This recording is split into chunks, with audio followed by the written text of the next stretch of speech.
because I genuinely believe that Modi's India is different from its predecessors. It is different in its outlook.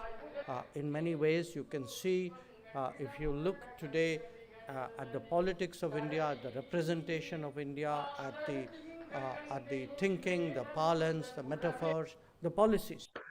Welcome to Conversations. I'm Muqtedar, your host, and today I'm going to talk to you about a very interesting speech that India's External Affairs Minister S. Jaishankar gave to Anant National University in Ahmedabad, a design university, a private design university. He gave a very interesting, pretty long 45-minute lecture about Modi's India as a rising power. And he essentially talked about the foreign policy of India under the current administration. And he went on to talk about the world.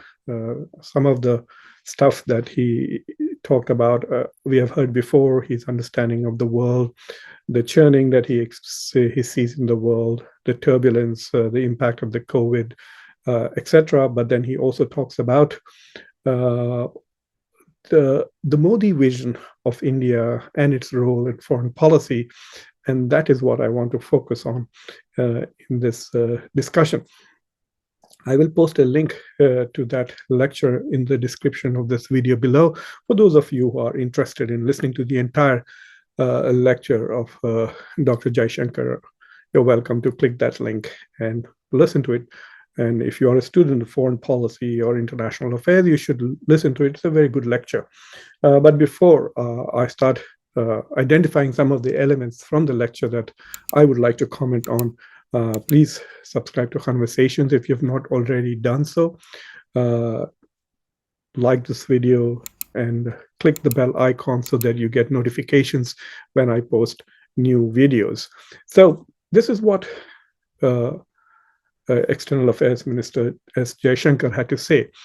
He basically was trying to make the point that we now have a new India, an India which is more self-confident, an India which is driven by a mandate from Indians because it has an absolute majority in the parliament, and India which is more confident of developing its capabilities, has greater capabilities. It's now the fifth biggest economy. It is the biggest or the most populous country in the world. So this new India is trying to essentially create a global footprint. And so India is trying to reach even to the far corners of the world, to interact with it, to impact it, and essentially bring it into India's fold. In fact, because the university is about design, he uses the metaphor of design, and at one moment actually says that we are trying to design the world in a way that which will essentially be more suitable to India and its aspirations. There are a few comments I do want to make at the beginning itself, that I think India is very lucky to have somebody like Dr. S. Jaishankar as its foreign minister. Lots of people say that in Modi's cabinet, people do not have much autonomy and everybody has to do whatever Prime Minister Modi asks them to do. But I think you can see the difference on foreign policy and domestic policy by looking at the speeches that Dr. Jaishankar gives and speeches that Amit Shah gives. Amit Shah's speeches are more based in the trenches. He's combative, he's hostile, aggressive, whereas Jaishankar is more scholarly in his approach. And so you can see the difference in India's foreign policy and India's domestic politics by looking and contrasting Jaishankar's speeches with Amit Shah or even those of Prime Minister Modi. So in that sense, I think Jaishankar is making both the Indian Ministry of External Affairs as well as the Prime Minister of India look much better than they really are. And of course, maybe this is my personal bias, but it definitely helps that he is one of the few ministers from India who is fluent and capable of delivering a thoughtful and nuanced lecture in English language. And so those of us who are students of international relations and are more comfortable in the English language do appreciate the vision that we can see in Jaishankar's discussion. So to give you a quick summary of his lecture, he starts by talking about how the world has become more difficult, more uncertain, more volatile, and more turbulent. He's referring to the pandemic, he's referring to the Ukrainian war. He's talking about the disruption of supply chains and the study. Even though he didn't talk about it, he did suggest that globalization, while it is the name of the global landscape, is essentially being disrupted because of pandemics, wars, and realignments that are taking place in the international system. But he says that even though most states at the minimum are seeking to navigate these turbulent times and reach a safe harbor, countries like India, which are self-confident, which have a strategy, which have ambition, can actually use and leverage the turbulence in the system to essentially advance their own interest. Until recently, if you were listening to speeches by Dr. Jaishankar, you would assume that his perspective and India's foreign policy perspective is more or less very realist, especially when you listen to his defense of why the United States, why India, in spite of the pressures from the United States and Europe, continues to buy Russian oil and continues to not condemn Russia and take any action against Russia since the war in Ukraine began. And his explanations are, these are our national interests. It is in our national interest to provide the cheapest possible fuel that we can. It is in our national interest to keep relations with Russia as well as with the West. And so it is all couched in terms of national interest. But this speech, he did not try to argue that India's foreign policy and India's diplomatic efforts are driven by what is in India's national interest, but everything seems to be now is driven by Prime Minister Modi's vision and Prime Minister Modi's India. So now India belongs to Modi, and this is Modi's India, and this is what it seeks to achieve. So even in foreign policy now, we are seeing this larger than life image of Prime Minister Modi being projected. And of course, we saw how Modi's India looks like. You can see in this picture taken at the inauguration of India's new parliament, the new parliament where there is, I don't know if there is any mural or picture or statue of Mahatma Gandhi, but there is obviously, everyone was paying homage to Veer Savarkar. This is Modi's India. No Gandhi and prominence to Veer Savarkar. And on his birthday, the parliament was inaugurated.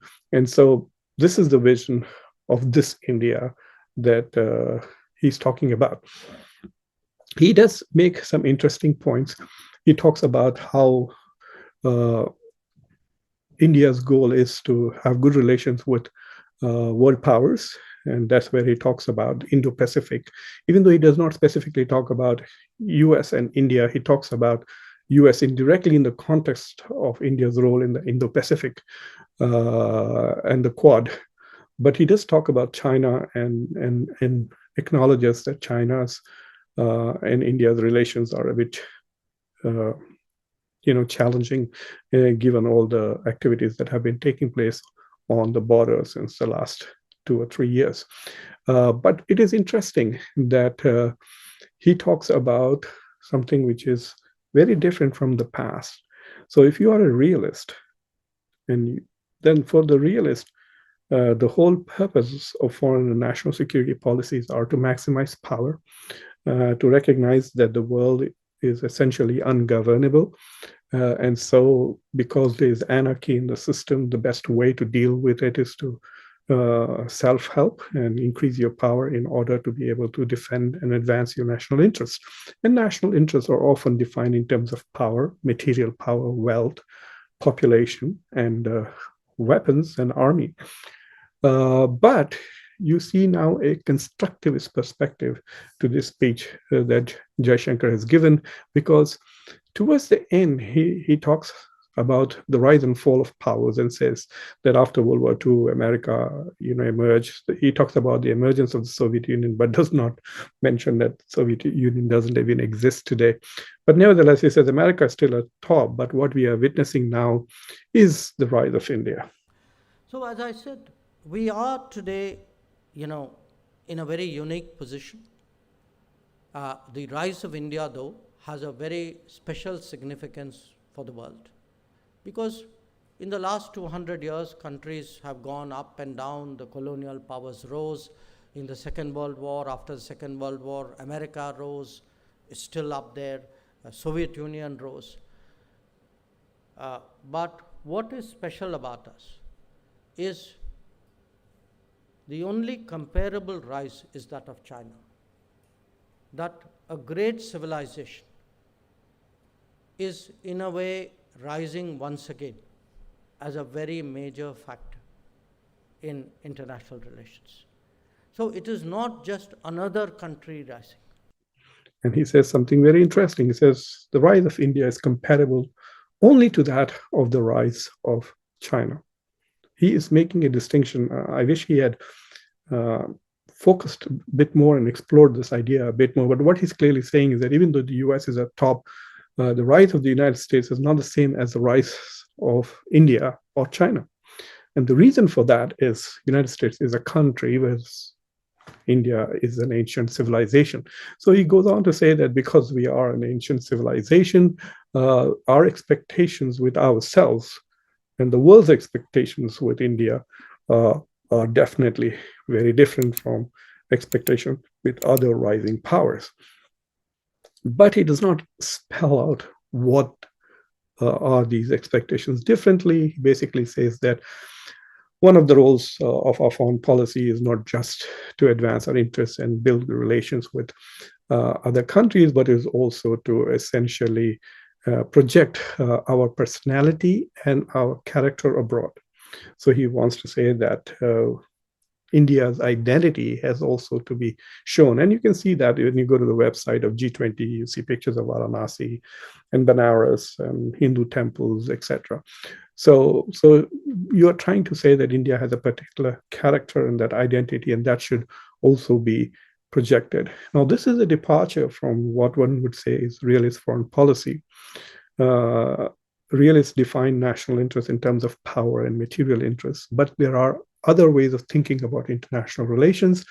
And one way of thinking about it is through the constructivist paradigm. And constructivists think in terms of identity, norms, values, and ideas. And so what constructivism says is that our concept of what are our national interests are not shaped by just power and material needs, but they are also shaped and constructed by our values and our identity and who we are. So to put it very simply, what we do is not just determined by what we want, that is what the realists say, but from a constructivist point of view, what we do is also determined not just by what we want, but also by who we are. And that aspect of who we are needs to be projected. In principle, I agree with him. I am a constructivist myself, and I believe that who we are determines why we do what we do. I have a YouTube show, Khanversations, and I do that because I'm a professor. And to me, this is another way of sharing the knowledge that I develop and accumulate. But I also focus a lot on India, and I also focus on Islam and Muslim issues. And that is very clearly because I'm an Indian, and so I focus on India. I'm of Indian origin.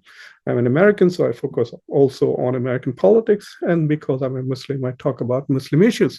So our identity also determines what we do to a great extent. And anybody who denies that is actually essentially denying that they have an identity, denying that they have a value. So I agree that India should project its identity, its values, and its culture. Where I disagree with Jaishankar is how you define what is India. Increasingly, Prime Minister Modi and his party and RSS and the Hindu nationalist movement are defining India as exclusively Hindu, going back thousands of years and saying India is what India was 5,000 years ago. India was not what India was 500 years ago. India was not what India was 200 years ago, but India is what India was 3,000, 4,000, 5,000 years ago. So this idea of projecting a very narrow conception of India, marginalizing various other identities, as we saw in the inauguration. Yes, a Muslim scholar was also invited and asked to recite Quran, but the entire ceremony did not reflect the mosaic culture of India, the multiculturalism and multi-religious nature of India, the multi-ethnic nature of India, and inclusive culture and democracy that Jaishankar himself talks about in his speech.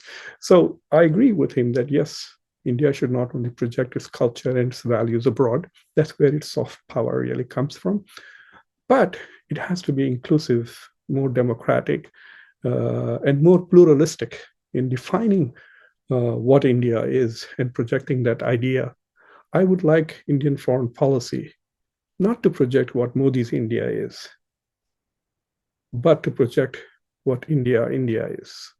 I hope you found this brief commentary on Dr. Jaishankar's lecture at the Anant National University in Ahmedabad useful and interesting and thought-provoking. And if so, please, well, even if not, do subscribe to Khanversations, like the video, press the bell icon. Don't forget to share it with your friends and your social network. This is Muqtedar Khan, your host. And until next time, be safe, be happy.